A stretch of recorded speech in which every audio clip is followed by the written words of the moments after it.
particularmente que eu peguei uma ação da Mundial, aquela de alicatinho de unha, da linha Care, né? Então, eu olhei lá no gráfico, batia 1,90, voltava para 1,40 e tal.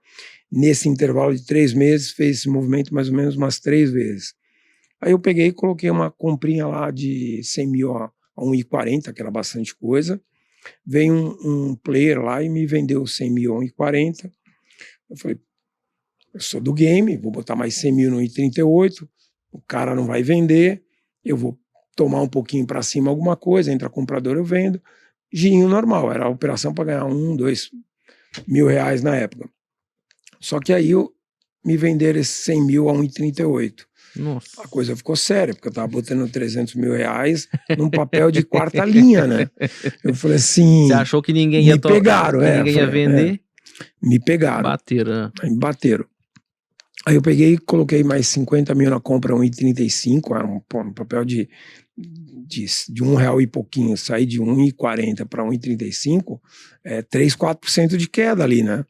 Aí não bateram, eu peguei, liguei um robozinho, liguei para XP na época tinha robô, você tinha que falar quantos minutos, ó, compra 20 mil contratos para mim em 5 minutos. Então a intensidade do robô levava o mercado a achar que, pô, tava um fluxo de compra. E, ó, só falando pro pessoal, isso é manipulação sim de bolsa, a CVM vai ficar brava. Só que hoje é um movimento que todo mundo faz hoje. Sim. Ninguém compra, os bancos compram com o robô o dia inteiro, enfim. Mas Sim. naquela época era manipulação de preço, porque você induzia o cara a acreditar que estava um fluxo grande de compra, mas era uma estratégia que a bolsa oferecia e eu usava essa estratégia a meu favor, né? Sim, então, claro.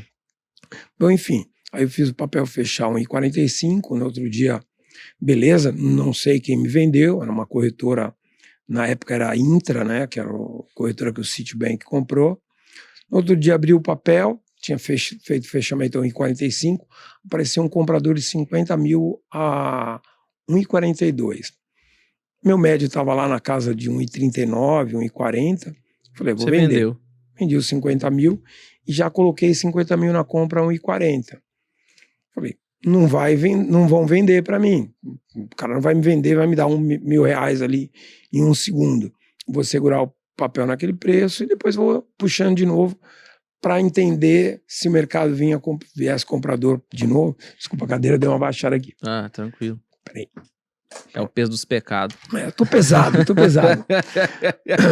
Bom, aí operação normal, e é legal contar isso, porque as pessoas, às vezes, o cara fica ali na tela operando índice, compra, vende, ele não entende o que está por trás, né, da operação, Sim, né? sim. Então tem caras lá querendo entender o movimento, outros querendo fazer um movimento, e você tem que entender, o mercado existe uma malandragem do mercado, aliás, Sim. é 100% malandragem. Você vê os gringos puxando, o gringo está puxando para vender para alguém. Sim, claro. Alguém Óbvio. precisa comprar dele. Exatamente. Alguém precisa comprar dele. Alguém tem que comprar no topo, porra. Exatamente.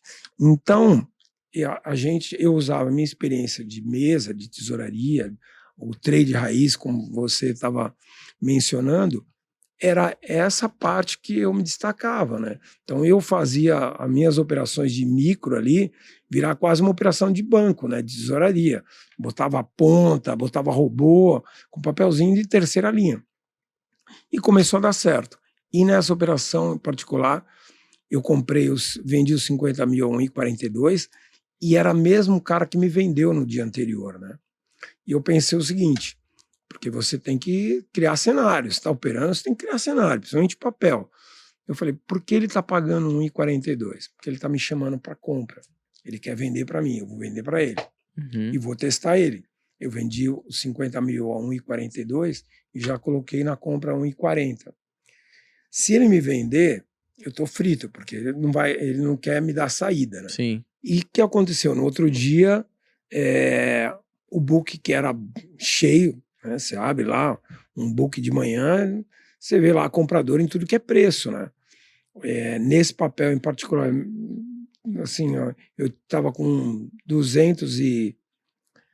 quase 240 mil ações compradas no médio 1,40. Eu fui olhar no book de manhã, o melhor comprador estava no R$1. Então mostrou que o book inteiro era desse cliente, ou desse escritório, desse fundo, que até então eu não sabia, né?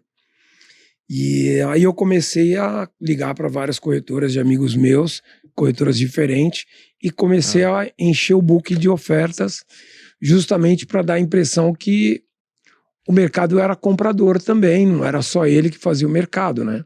Então ali eu tive que usar a minha experiência de anos de mercado, que aí eu acho que entra o trade raiz, né? Boa. Que é entender um pouquinho, é quase a arte da guerra, né? Entende o seu inimigo, né? Eu não sabia quem ele era, mas eu sabia o que ele queria fazer. Então, o que eu fiz? Enchi o book, comecei a levar o papel para cima, fazer liquidez. Eu comecei a ser um market maker do papel. Eu comecei a gerar liquidez no papel.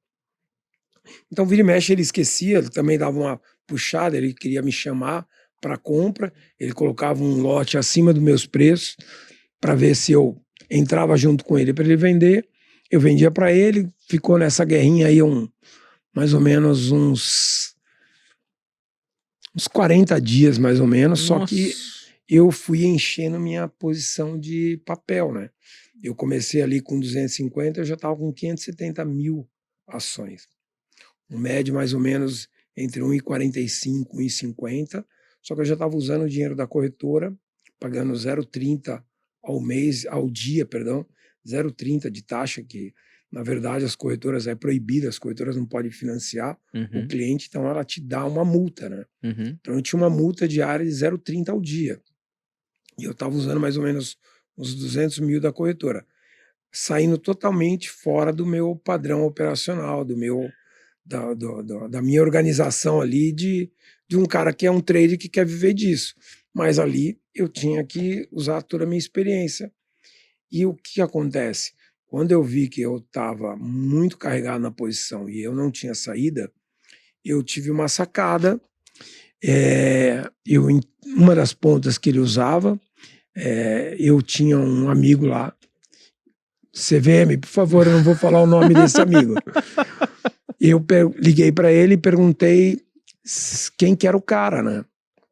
Aí eles falaram, ó, é um fundo X, lá de Porto Alegre, e esses caras compraram muito desse papel nos últimos 2 anos. Eu falei, pô, eu pensei, esses caras conhecem a empresa melhor que eu, os caras estão lá estudando a empresa há mais tempo que eu, e provavelmente eles estão ali tentando fazer preço, chamar comprador, ou criar um preço mais barato para a carteira deles, enfim.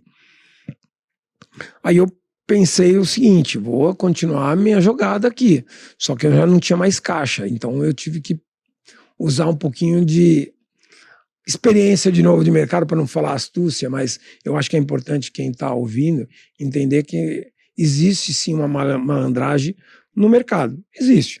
Hoje o gringo ele puxa para vender, derruba para comprar, fundos, enfim. A gente não pode ter ingenuidade. Não é uma receita de bolo no mercado, todo dia tem alguma coisa nova acontecendo, o mercado mesmo sendo cíclico, decisão de juros a gente tem o tempo inteiro, posições políticas tem o tempo inteiro, é importante saber analisar isso para entender para onde o mercado está indo, mas o mercado em temperatura e pressão normal, ele vai ter o grande player que vai espremer o preço para baixo para comprar mais barato, porque ele está entendendo que é uma oportunidade, ou puxar o preço para vender. Então eu tinha essa mesma leitura, a leitura que eu tinha de atender a tesouraria, de entender o que um grande player fazia dentro do preço para ver a oportunidade, eu comecei a usar em papéis de terceira linha. E nesse caso eu entendi que tinha um fundo grande querendo derrubar o preço, talvez querendo encarteirar mais, mas eu tinha que entender o seguinte, tem coisa aí. E eu peguei, em algum momento que eu estava bem apertado ali, já com a XP no meu pé, eu liguei para e falei assim, olha, liga para esses caras, descobri quem que era o fundo, né? Liga para esses caras e fala que você tem um cliente que quer comprar 2 milhões de ações. E é um lote bem expressivo, né? Eu estava sofrendo com 570 mil ações, é óbvio que eu não queria comprar 2 milhões de ações, mas eu tinha que mostrar que quem estava na outra ponta era um cara grande. Então, é o que acontece hoje. Hoje é quem que desloca o preço? O preço é feito... há um deslocamento de preço por agressão, e quem agride o papel com mais intensidade, com mais lote, com mais força financeira, leva o papel. Então, eu falei, eu tenho que mostrar que eu sou grande aqui. E lembrando, eu era uma corretora de autônomo, né? Então era claro que eu era um cara de giro, né? Eu tinha que descaracterizar isso. Aquela coisinha mesmo da arte da guerra, né? Sim. Eu tenho que mostrar pro meu adversário que eu sou grande, né? Então ofereceu que tinha um comprador na casa de 2 milhões de ações. Os caras não declinaram com qualquer oferta, porque eles entendiam antes que eles estavam com uma oportunidade na mão e, de repente, agora está aparecendo institucional querendo comprar o lote deles. Então, eles mudaram totalmente a cabeça dele. Aquela manipulação de jogar o preço para baixo, para ficar comprando mais barato, acendeu uma luz vermelha para eles ali, ou, enfim, deu um alerta, não dá para a gente gastar mais lote aqui. Eu me posicionei melhor, consegui ali segurar o preço e em algum momento esses caras pediram o telefone do cliente, né, e me ligaram e falaram, pô, a gente está encarteirando esse papel, a gente acredita que esse preço realmente está muito barato, tem alguns gargalos, e a gente começou a operar junto o papel e realmente a gente criou uma demanda. A gente pode falar que é uma demanda artificial? Não, porque quase todas as corretoras do mercado operavam. Quando o papel começou a pegar liquidez e começou a pegar preço, o que eu via lá atrás, quando eu entrei, era que era um papel extremamente barato, faturava 400 milhões por ano, valia 40 na bolsa, era uma oportunidade. Só que o papel não chamava atenção. Como que ele chamou atenção? Na hora que ele começou a ganhar preço. E o mercado, infelizmente, o mercado gosta de ver oscilação em preço. Então, ninguém compra o papel caindo. É uma máxima que a gente sempre fala, sem comprar quando está em baixa e vender quando está em alta, mas a maioria não faz mesmo, é psicológico, né? Quando está subindo, o Bitcoin tem comprador a 109. Quando estava a 3 mil dólares, todo mundo achava caro, né? E vai para $1 milhão. E aí? Então, a gente também não sabe, mas conforme vai subindo, vai tendo mais comprador. Então, o que acontece? A gente jogou o papel no radar do mercado, né? E o papel, a empresa começou realmente a soltar resultados, começou a soltar parcerias, enfim, começou a mostrar realmente um approach muito maior do que ele vinha mostrando, porque são empresas que não tem governança, então às vezes fica retido mesmo algumas informações, às vezes os caras soltam de uma vez para mostrar que a empresa está bom, então, enfim. Houve uma oportunidade e eu surfei essa oportunidade toda, né? Resumindo, esse papel subiu 3.000% em 40, 50 dias. Puta que pariu. Foi a maior alta da Bolsa naquele período, e ela subiu com um volume, às vezes, em número de negócio maior que Petro e Vale em número de negócio, ao ponto de entrar na carteira do Ibovespa. E quando eu entrei, ninguém queria, eu estava quase quebrando. E nós estamos falando que 3 meses depois ela estava entrando na carteira do Ibovespa. Você vê como o mercado é irracional, né? Quando o mercado ele realmente vai em efeito, ele vai em direção de manada, ele se encanta com o preço. Quando está barato, ninguém quer.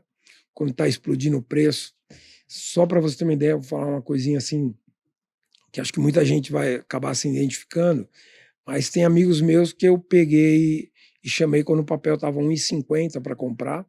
Eu falei, compra que está barato, tem isso, de drivezinho aí que pode impulsionar o papel. Falei, você tá louco, Montanari, esse papel, puta, R$1,40, só cai o papel. Quando foi para R$4, ele fez termo de R$1 milhão para comprar o papel.